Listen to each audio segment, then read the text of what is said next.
আমাদের কাছে বড় হতে পারে। আমরা ভাবি সবচাইতে বড় নেয়ামত হবে অক্সিজেন। যদি বাতাস না থাকে 1 মিনিটের মধ্যে আমরা মারা যাব। বড়জোর বেশি যে পারে 2 মিনিট বেঁচে থাকবে, কিন্তু 10 মিনিট যদি অক্সিজেন আল্লাহ দুনিয়ায় বন্ধ করে দেয়, 10 মিনিট পর দুনিয়াতে একটা মানুষ বাঁচবে। কথা বলেন? তাহলে আপনার আমার বিবেচনা এটা ধরতে পারে, মাথায় আকলে ধরতে পারে যে অক্সিজেন বা বাতাস এটা সবচাইতে বেশি বড় নেয়ামত, কেন আমরা বাঁচতামই না। কিন্তু আল্লাহ এটা কোরআনে বলেন নাই যে আমি তোমাদের বাঁচানোর জন্য কিন্তু অক্সিজেন দিছি, এরকম একটা আয়াত কোরআনে কি আছে নাকি?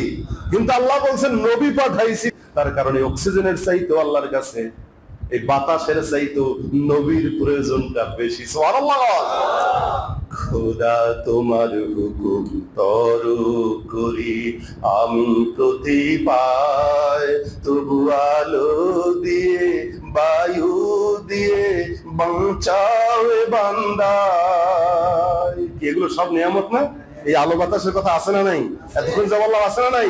কিন্তু এগুলো বড় নিয়ামত নয়। এর পরের লাইন কি শোনেন, নজরুল লিখেছেন, শ্রেষ্ঠ নবী দিলে মোরে তরিয়ে নিতে রোজ হাসরে, পথ না ভুলি তাই তো দিলে পাক কোরআনের বাণী।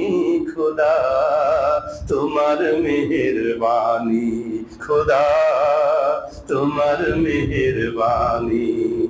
এই যে বাতাসের কথা উল্লেখ করে নবী বলছেন নজরুল যে আলো বাতাস এত নিয়ামত দিয়েছো, কিন্তু না, এর সাথে বড় নিয়ামত আছে শ্রেষ্ঠ নবী দিয়েছো আমারে। আয়াতের সঙ্গে মিল আছে না নাই? তাফসীরের সাথে মিল আছে না নাই? তো শ্রেষ্ঠ নিয়ামত মানুষের উপরে কি? আলো, বাতাস, অক্সিজেন, ভাই, ব্রাদার, পুত্র, স্বজন, খাবার। তার শ্রেষ্ঠ নিয়ামত হচ্ছে নবী মুহাম্মদুর। যেরকম সবচাইতে বড় নিয়ামত কে?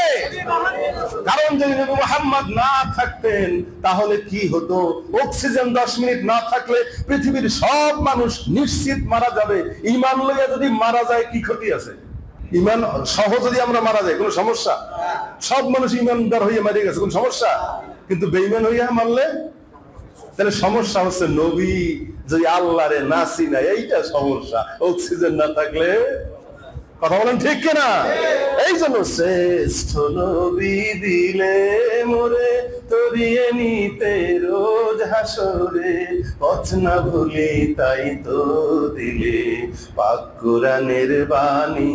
খোদা তোমার মেহেরবানি।